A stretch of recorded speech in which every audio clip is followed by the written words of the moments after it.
Hello' friends, আপোনালোকে চাই আছে আছামিজ আড্ডা ইউটিউব চেনেল। আজি আপোনালোকলৈ লৈ আহিছোঁ এটা ডাঙৰ সুখবৰ। এই সুখবৰটো হ'লগৈ ৰেলৱে গ্ৰুপ ডিত আকৌ আহি গ'ল নটিফিকেশ্যন, ভেকেঞ্চি আহি গ'ল 1 লাখতকৈও অধিক পোষ্টৰ কাৰণে। গতিকে আপোনালোকে যদি চেনেলটো এতিয়ালৈকে ছাবস্ক্ৰাইব কৰা নাই, চেনেল ছাবস্ক্ৰাইব কৰি লওক আৰু লাইক কৰি দিবলৈ নাপাহৰিব।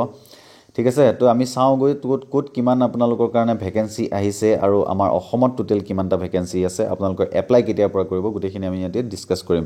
ডেট অফ পাব্লিকেশ্যন ডেটটো দিছে 23 ফেব্ৰুৱাৰী আৰু যদি আপোনালোকৰ অনলাইন এপ্লিকেশ্যন ডেটটো হ'লগৈ 12 মাৰ্চৰ পৰা। 12 মাৰ্চ অৰ্থাৎ আজিৰ পৰা, আজি ইভিনিং 5টা বজাৰ পৰা অনলাইন এপ্লিকেশ্যন ষ্টাৰ্ট হ'ব আৰু ক্ল'জিং ডেটটো হ'লগৈ 12 এপ্ৰিল।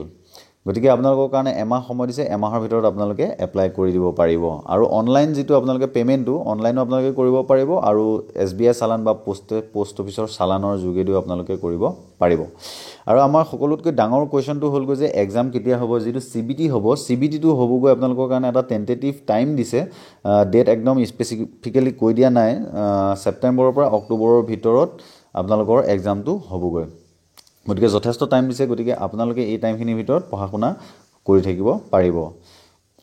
আৰু ইয়াৰ আমি ডিটেইলছ যদি ভেকেঞ্চিখিনি চাওঁ, আমাৰ নৰ্থ ইষ্ট ফ্ৰণ্টিয়াৰ ৰেলৱেত কিমান আছে আমি এইটো চাম। নৰ্থ ইষ্ট ফ্ৰণ্টিয়াৰ ৰেলৱেটো হ'লগৈ আপোনালোকৰ কাৰণে দিছেগৈ 8 নম্বৰত।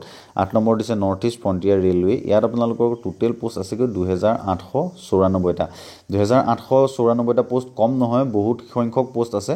গতিকে আমি যিহেতু অসমৰ বা নৰ্থ ইষ্টৰ কাৰণে আমি দিব লাগিব, গতিকে আমি 2894টা পোষ্টৰ কাৰণে আমি প্ৰিপেৰেশ্যন কৰিব লাগিব।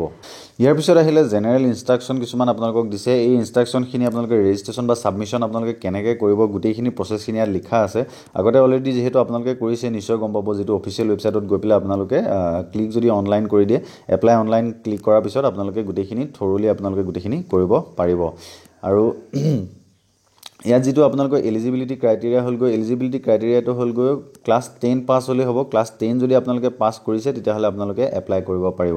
কিন্তু লগতে এটা কথা আছে যে আপোনালোকৰ যদি 18 বছৰ হোৱা নাই তেতিয়াহ'লে আপোনালোকে দিব নোৱাৰিব। 18 বছৰৰ পৰা পিছৰখিনিহে দিব পাৰিব।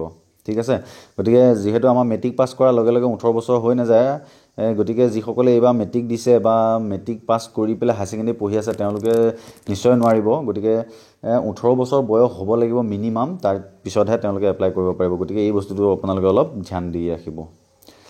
তাৰপিছত আমি আহোঁ এক্সামিনেশ্যনটো। এক্সামিনেশ্যনটো নিশ্চয় আপোনালোকে গম পাইছে যে CBT হ'ব, কম্পিউটাৰ বেছড টেষ্ট হ'ব, য'ত আপোনালোকৰ দুটা ষ্টেজ থাকিব এক্সামৰ। প্ৰথম আপোনালোকৰ CBT হ'ব। CBTত যদি যিসকলে কোৱালিফাই কৰিব, তাৰপিছত আপোনালোকৰ ফিজিকেল এফিচিয়েঞ্চি টেষ্ট হ'বগৈ। তাৰপিছত আপোনালোকৰ এক্সামৰ মাৰ্কছটো নৰ্মেলাইজেশ্যন কৰে, সেইটো আপোনালোকে নিশ্চয় গম পাইছে। এইবাৰ নৰ্মেলাইজেশ্যন কৰোঁতে মাৰ্কছ যদি 100 আছিলে 100তকৈ বেছিও হৈছেগৈ। গতিকে এইটো ক'ব নোৱাৰি নৰ্মেলাইজেশ্যনটো তেওঁলোকে কি ধৰণে কৰিছে বা আকৌ কেনেদৰে কৰিব, এইটো অলপ বিচাৰ্য বিষয় হৈ আছে তেওঁলোকৰ মাজত। বাকী এতিয়া নিগেটিভ মাৰ্কিঙৰ কথাটো যদি যাওঁ, নিগেটিভ মাৰ্কিংটো 1/3 থাকিব, আগৰ দৰে ছেইম। আগতে যেনেকুৱা আছিলে 1/3। আপোনালোকৰ যদি 3টা কুৱেশ্যন ভুল হয় তেতিয়াহ'লে আপোনালোকৰ 1 মাৰ্ক কেঞ্চেল হৈ যাব, যিমান আপোনালোকে শুদ্ধ কৰিছিলে তাৰ পৰা। তাৰপিছত আমি আহোঁ, আপোনালোকে যেতিয়া ফৰ্মখন ফিল আপ কৰিব তাতে যাতে আপোনালোকে কোনো ধৰণৰ ভুল নহয় সেইটো আপোনালোকে লক্ষ্য ৰাখিব। কোনো ধৰণৰ যদি ভুল কৰি পেলাই আপোনালোকে এপ্লাই কৰি দিয়ে তেতিয়া আপোনালোকৰ ফৰ্মখন ৰিজেক্ট হোৱাৰ চান্স বহুতেই বেছি থাকিব। এজ লিমিটটো মই অলৰেডি আপোনালোকক কৈ গ'লোঁ যে 18 বছৰৰ হ'ব লাগিব মিনিমাম, আৰু মেক্সিমাম এজ লিমিটটো আমাক দিছেগৈ 33 বছৰৰ বয়সৰ ভিতৰত হ'ব লাগিব। আৰু যিসকলৰ SC ST বা OBC আছে তেওঁলোকৰ কাৰণে এজ ৰিলেক্সেশ্যন আছে। OBC সকলৰ কাৰণে 3 বছৰ ৰিলেক্সেশ্যন থাকিবই, যিটো নন ক্ৰিমিলিয়াৰ বুলি কোৱা হয়। নন ক্ৰিমিলিয়াৰ যাৰ আছে তেওঁলোকে OBC 3 বছৰ ৰিলেক্সেশ্যন পাব। আৰু SC ST সকলৰ কাৰণে 5 বছৰ ৰিলেক্সেশ্যন আছে। তাৰপিছত দিছে এডুকেশ্যনেল কোৱালিফিকেশ্যন। এডুকেশ্যনেল কোৱালিফিকেশ্যনটো অলৰেডি কৈ আহিলোঁ, ক্লাছ 10 পাছ হ'লেই হ'ব, কিন্তু 18 বছৰতকৈ বেছি হ'ব লাগিব বয়সটো। আৰু যিসকলৰ অকল বোলে কিবা ডিপ্ল'মা ডিগ্ৰী আছে, ইঞ্জিনিয়াৰিং আছে, ক্লাছ 10 বৰ্ডটো পাছ নহয়, তেতিয়াহ'লে তেওঁলোকে এপ্লাই কৰিব নোৱাৰে। আৰু এক্সামিনেশ্যন ফিটোলৈ যদি আমি যাওঁ, এক্সামিনেশ্যন ফিজটো আগৰ দৰে একেই আছিলে। আপোনালোকে প্ৰথমে 500 টকা দি এপ্লাই কৰিব লাগিব, আৰু যিসকলে এক্সাম দিব তেওঁলোকৰ পিছত 400 টকা ৰিফাণ্ড কৰি দিয়া হ'ব। আপোনালোকে যিটো ATM বা যেনেকৈ যিটো একাউণ্ট নম্বৰৰ পৰা আপোনালোকে পে'মেণ্ট কৰিছিলে সেইটো বেংকতে আপোনালোকৰ পইচাটো ৰিটাৰ্ণ হ'ব, সেই একাউণ্টটোতে। ঠিক আছে, আৰু আপোনালোকৰ পে'মেণ্টৰ লাষ্ট ডেটটো অলৰেডি কৈছোঁৱে যে 12 এপ্ৰিললৈকে আছিলে আপোনালোকৰ এপ্লাইটো। আৰু 12 এপ্ৰিলৰ পিছত আপোনালোকৰ পে'মেণ্ট আপোনালোকে কৰিব যদি ভাবিছে লেটকৈ কৰিম বুলি, তো দুদিনমান আপোনালোকক বঢ়াই দিছে যে আপোনালোকে অনলাইন 23 তাৰিখলৈকে এপ্লাই কৰিব পাৰিব, পে'মেণ্টটো কৰিব পাৰিব। গতিকে মই ভাবোঁ আপোনালোকে যেতিয়া এপ্লাই কৰে তেতিয়া লগালগ পে'মেণ্টটো কৰি দিয়াটো ভাল।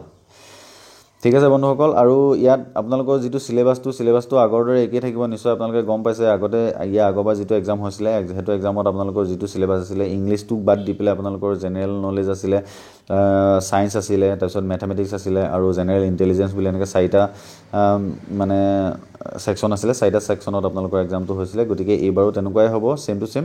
গতিকে আপোনালোকে একো বেলেগ ভয় কৰিবলগীয়া কথা নাই। যিসকলে এইবাৰ চিলেকশ্যন পোৱা নাই তেওঁলোকে এইবাৰ ভালকৈ পঢ়ি পেলাই মানে ভালকৈ আপোনালোকে এক্সামটো এপিয়াৰ কৰক, আপোনালোকে ভাল ফলাফল লাভ কৰিবলৈ সক্ষম হ'ব। ঠিক আছে বন্ধুসকল, যদি ভিডিঅ'টো ভাল পাইছে তেতিয়াহ'লে লাইক কৰি দিয়ক, আৰু যদি কিবা ক'বলগীয়া থাকে আপোনালোকে কমেণ্ট কৰি পেলাই সুধিব পাৰে। আৰু যদি চেনেলটি এতিয়ালৈকে ছাবস্ক্ৰাইব কৰা নাই চেনেলটি ছাবস্ক্ৰাইব কৰি লওক। ঠিক আছে, থেংক ইউ, ধন্যবাদ। জয় হিন্দ, জয় আই অসম।